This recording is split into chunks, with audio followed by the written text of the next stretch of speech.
everybody, it's Charlie from DM Sound, and today we've got the sound system demo on the 2015 BMW X3 and its 16-speaker Harman Kardon audio system. This is going to be an in-depth review. We're going to take a look at how the infotainment system works, take a look at audio inputs, adjustments, controls, speaker locations. We're going to test out the 5.1 surround sound support.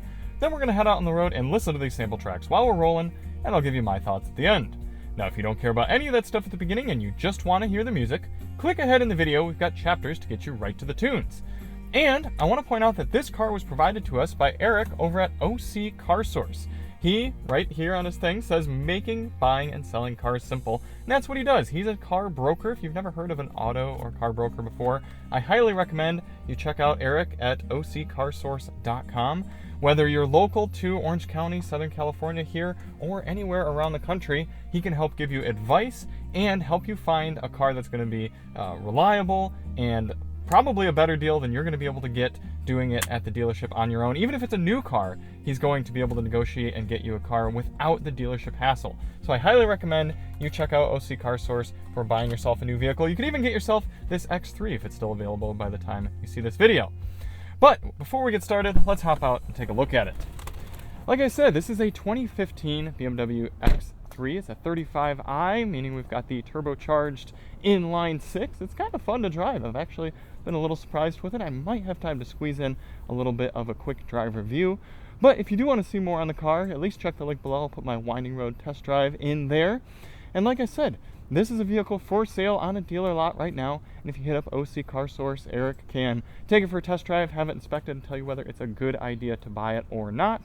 But it's at least cool to get an idea of what sound systems were like on a car that's almost 10 years old at this point.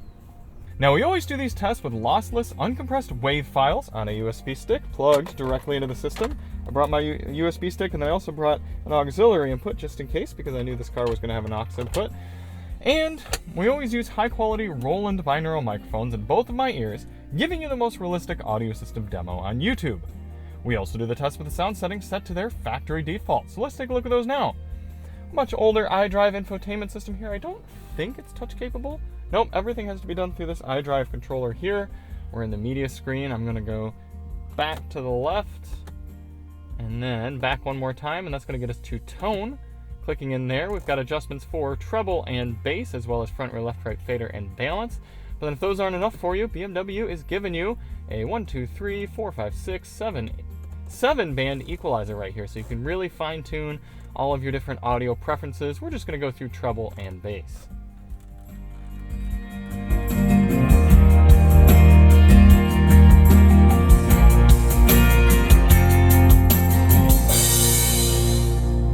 Sounds like we need to back the track up a little bit here.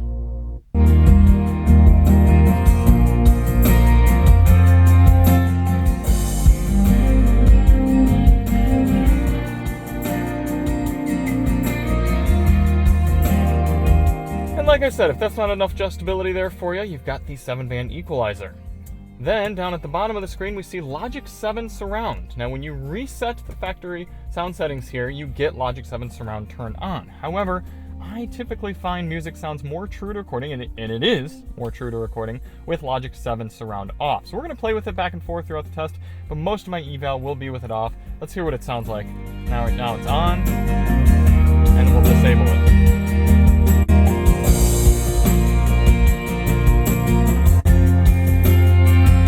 Obviously, some people are going to like having that on. It gives it a little more of a fun effect around you, but it's not going to be as true to the recording. And that's all you've got for audio adjustments. For audio controls here in the X3, you've got a volume knob down here. I will say it's fairly insignificant. Light clickage, pretty small, but still effective, although you have to turn it quite a lot in order to get adjustments here. You also got a volume up-down button rocker on the right side of the steering wheel. For track selection, you got physical controls on the right here. You can use the rotary knob if you're in the proper screen. And you can use this roller knob on the right side of the steering wheel by track to scroll through your different track selections. It actually shows up in the head-up display which track I want to choose. I could click on it. For audio inputs in the 2015 X3, you have AM, FM, Sirius XM satellite radio, a CD/DVD player. You have a hard drive built into the car, which, funny enough, this one has a Mariah Carey Merry Christmas CD on it, and a Bath and Body Works Christmas CD saved to the hard drive. That's pretty funny there. Under external devices, we've got a USB-A port, an aux port, Bluetooth compatibility, and what looks like an SD card slot, although I haven't been able to physically locate it here in the car. So what does that mean you're missing? Well, obviously no Apple CarPlay or Android Auto support back in 2015, and no USB-C ports, so make sure you're using older USB devices. But other than that, you got about everything you're going to want from this era of vehicle. Speaker locations. Now, it was very difficult to confirm how many speakers we had in this gen of X3 with the Bowers & Wilkins. Not Bowers & Wilkins, Harman Kardon. It was happy to show you how many speakers were in the base system, but from what I can tell, this is a 16 speaker sound system. So starting over here, we've got a door mid-ranger 1, tweeter 2, under the seat subwoofer 3, center 4-5 mid-range tweeter, 6, 7, 8 on the passenger side.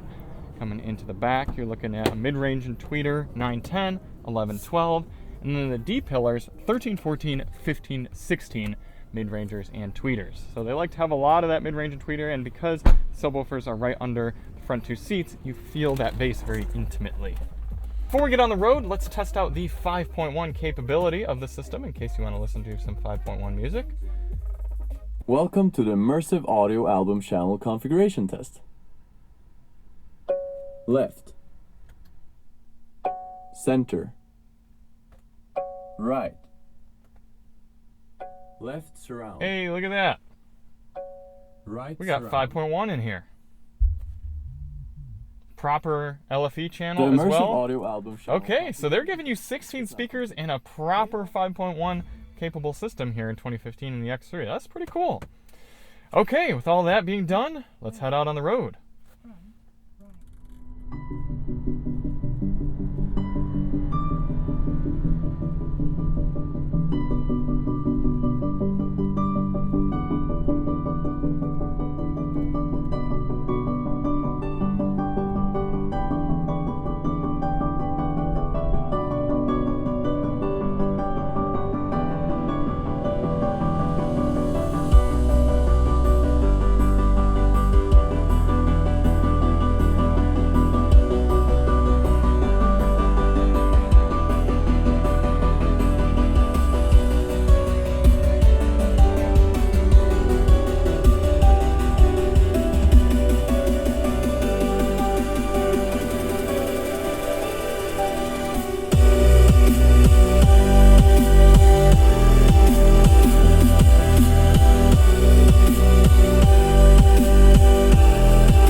This is so characteristic of these Harman Kardon systems in the BMWs.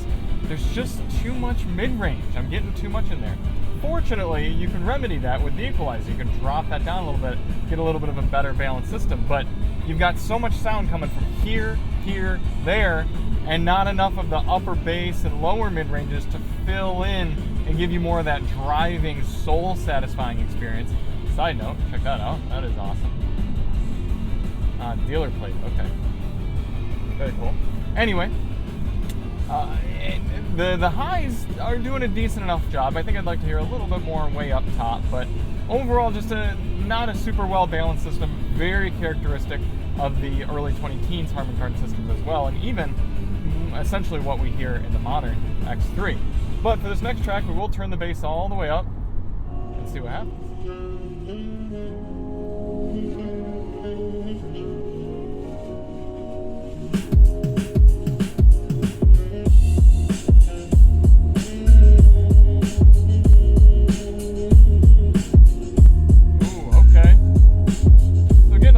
Upper mirror shakage, not really much outside.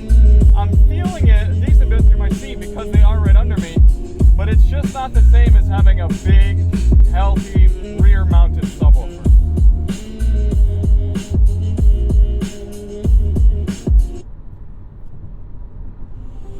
Also, there's a delay in between every track.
My thoughts on the 16-speaker Harman Kardon system here in the 2015 BMW X3. It's a little bit of an odd situation because the system, like I said, the balancing is just out of whack. Fortunately, with that multi-band EQ, an audiophile is going to be able to tweak it to his or her preferences and get it to be a little better balanced for the type of music that they listen to. However, a lot of audiophiles, I think, are just going to either upgrade the system entirely to something aftermarket or, I don't know, pick a different vehicle to begin with. This is definitely back from an era where BMW really was behind its competitors, Audi and Lexus and Mercedes, when it comes to sound systems. And it's not until very recently that we're seeing BMW really step the game up with some impressive Harman systems and, of course, the Bowers and Wilkins systems as well. So for a rating, I'm giving this a low B. I mean, it's just a hair above an average C system. Part of that's helped out by all the inputs, even for a 2015 vehicle.